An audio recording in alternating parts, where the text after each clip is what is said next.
Man， 欢迎来到本次更新。今天我们的主角就是他，所有复刻的科比签名鞋当中为数不多可以低于原价买到的 Kobe 9 Elite High。相信老鞋迷对于这一双鞋，对于这一个配色，应该都不会陌生。虽然当年的科比9高帮也同样没有低帮来的受欢迎，但是大师之路这一个配色无疑是当年不少人心中的 Dream Shoes。而现在低于原价，我相信应该有不少兄弟都圆了当年的梦想，对吧？而至于这一次的复刻升级，跟之前元年版本之间的区别，跟 Kobe Pop Pro 球一样，将元年的 Luna 鞋垫换成了现在的 React。其他方面的变化也有比如说鞋楦的宽度、鞋面填充的厚度，但是这些区别都不算特别大，还算是比较忠于元年的一次复刻升级。Flyknit 的鞋面后跟两侧的碳板也都保留了下来，单只42码的重量差不多在420克左右。看数值其实不算轻质，但是超高帮的篮球鞋本就在后跟锁定方面有天生的优势，所以其实穿在脚上的体感重量并不重，甚至我们还会觉得它挺轻的，完全不会成为我们在球场上的负担。那至于这一次这一双复刻升级版本的科比9代究竟是不是好穿，以及它会更加适合哪种类型的球员去进行选择，那就跟着当子的节奏一起来深度了解一下这一双非主流的超高帮篮球鞋 Kobe 9 Elite High Pro 球。本期视频由您的点赞赞助播出。首先在脚型适配方面，我前面也说了，这一双鞋的鞋楦相比元年会有一定的变化，它会更宽一些，而且跟复刻的科比9低帮也不一样，它的内长会略微有一点偏长。我平时耐克穿 42.5， 而这一双高帮版本的科比9复刻我穿42就够了，而低帮我得穿 42.5 才行。元年的高帮我也得穿 42.5， 而至于这个复刻的低帮版本，我也会尽快把实战测评给做出来，如果你感兴趣，记得点播关注。而这一次这个复刻版本的科比9高帮，因为鞋楦变宽了，所以对于脚型的包容度也会更广。如果你是宽脚，正常选择尺码就行；正常脚型或者是窄脚的兄弟，选小半码会更加合适。只要选择了正确的尺码，它就能给到我们非常出色的包裹体验。Flyknit 真的可以算是耐克史上比较优秀的一项鞋面科技了，不仅舒服，强度还特别高。但是非常可惜我们很难在现在的新款篮球鞋身上再看到它的身影。鞋面的舒适度非常高，完全不会有任何弯折点卡脚或者是鞋面磨脚之类的问题，而且只要稍微磨合个1小时左右，把鞋面稍微穿软一点之后，毫不夸张的说，它的鞋面甚至可以做到跟双脚的完美贴合。不管做什么动作，鞋面都能一直很好的贴合住我们的双脚，而且因为超高帮的设计，本就在后跟锁定方面有先天的优势，只要把所有鞋带都穿上，它就能提供给我们绝对顶级的后跟锁定，整一个鞋面都能时刻紧贴双脚。这种极致的鞋脚一体性是低帮篮球鞋很难做到的。而且科比9代的这个超高帮设计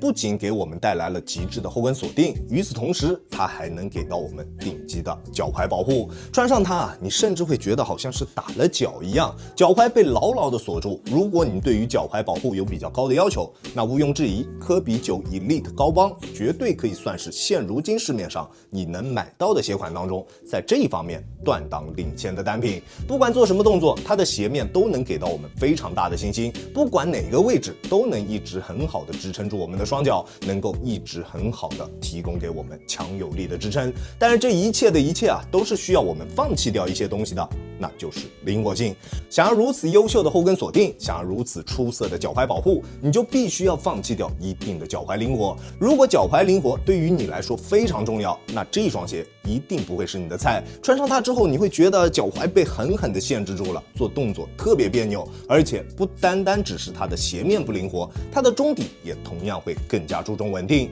从科比7代开始科比的篮球鞋就开始慢慢往稳定方向偏移了。第9代恰巧就是科比系列当中在稳定性方面做得最为出色、最为极致的一个鞋款。不管是高帮还是低帮，它们的稳定性都是顶级的存在。宽大且平整的外底加上标志性的外侧防侧翻脚，稳定性非常拔群。穿它打球心里面就非常踏实，不管做什么动作都不会有后顾之忧。如果你穿这一双鞋都会崴脚的话，那真的你该好好加强一下自己的脚踝力量了。而在此基础上，它还在后跟两侧分别放置了一块碳板，以起到提升后跟支撑的作用。而至于它的中段抗扭也同样出色，球鞋外侧中段的这一块碳板能够很好的保证球鞋中段的刚性，在做一些大幅度变向或者是防守受到对抗时，它的中底也不会出现特别夸张的形变，强度以及支撑大家完全不用担心，不管什么强度的球局，它都可以胜任。但是想要得到如此出色的支撑和稳定啊，同样需要付出代价，那就是跑动感受。它鞋仓的后跟这一个位置啊，硬度特别高，当后跟触地时，触地感受用糟糕来形容也完全不过分。如果你平时更多会使用全掌跑动，相信我，千万不要选择它，你一定不会喜欢。当然，如果你特别注重蓄力起跳时的中底过渡，它的体验也不会特别好。在用后跟制动或者是蓄力起跳的时候，它极为生硬的后跟触地感受会让你觉得特别别扭。再加上它的外底本来就比较平整，本来就没有过多的去考虑滚动感，前掌也没有任何的前叉板材或者是气垫，所以前掌也并没有办法提供给我们明显的推进感或者是力反馈。对于运动表现加成有需求的兄弟们，这双鞋也不会是你的菜。但是如果你平时更多会使用前掌跑动，也不是经常需要空中作业的跳跳男，那恭喜你，它糟糕的触地感受对你的实战不会造成太大的影响。而且这次复刻版本的科比9代它虽然跟8代一样，同样使用了 React 鞋垫，但是9代的鞋垫调教明显会更软一些。就因为它的鞋垫更软，让它在很多方面的体验都能比更受欢迎的8代来得更加出色。首先毋庸置疑，脚感会更好，上脚稍微穿一会儿，它的脚感就会出来，比8代要柔软不少。同时，更软的中底也能让它的中底更加贴合我们的双脚。复刻的科8跟元年之间比较大的一个区别，就是在于复刻版本的鞋垫会有点偏硬，跟双脚之间的贴合度会比较低一点，而复刻的科9则将中底的 React 稍微调软了一些，在穿着体验上会更接近于元年的感受。而且React 在衰减方面会比 Luna 要慢得多，所以在中底衰减的这一方面，复刻版本的科比9代反而会比元年的体验更好。而在其他一些相对比较传统的中底体验上，这一次复刻版本的科比9高帮表现的也同样非常出色，重心够低，场地感非常棒，而柔软的中底调教也给到了我们不错的脚感，而且它中底的软的恰到好处，在体感上能给到我们舒适的穿着体验，但是完全不泄力。在发力蹬地的时候，脚底下的反应非常直接，基本上就是直给的，响应速度非常迅捷，而且缓震也完全够用。我190斤的体重，在单纯使用脚后跟着地的时候，也不会有特别明显的震脚感。对于绝大多数的兄弟们来说它的缓震一定都是够用的。注重缓震的兄弟们也可以放心选择。而且因为前掌没有使用任何的硬质板材，所以前掌的弯折也非常轻松，在变向的时候，中底能够一直很好的贴合住我们的双脚。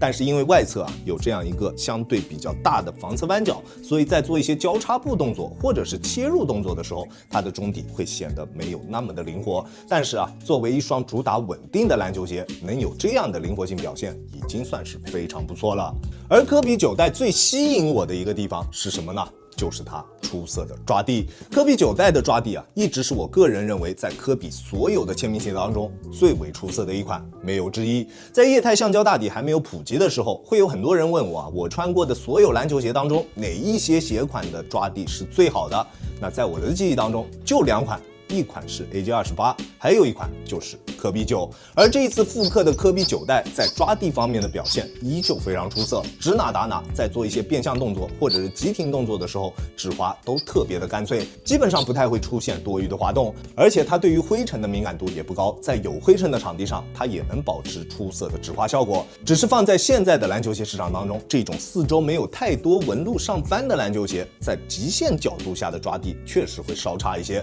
其他在抓地方面，科比9代的表现绝对可以称得上是无懈可击的。当然耐磨大家就不用想了，纹路又细又软，注定了这一双鞋只为室内而生，想要打外场千万不要考虑它。Kobe 9 Elite High Pro 亚当球鞋主观评级 B+。在现如今的小球时代，大家都会比以前更加注重跑动感受，或者是在起跳时的体验。显然这不是科比9代所擅长的地方，它会更加注重稳定，更加注重保护，而且在此基础上，它在除了跑动感受之外的其他所有方面都有着高于平均水平的表现。如果你能够接受它不算出色的后跟触地感受，那它就是一双非常顶级的篮球鞋。那这一双鞋会更加适合哪种类型的球员去进行选择呢？首先，如果你比较注重上脚之后是否美观的，那你必须要有细长的小腿，不然上脚肯定不好看。其次，追求极致灵活性的球员，千万别选，你一定不会喜欢。OK， 那剩下的所有兄弟们其实都可以去选择它，而且都能得到比较不错的传入体验。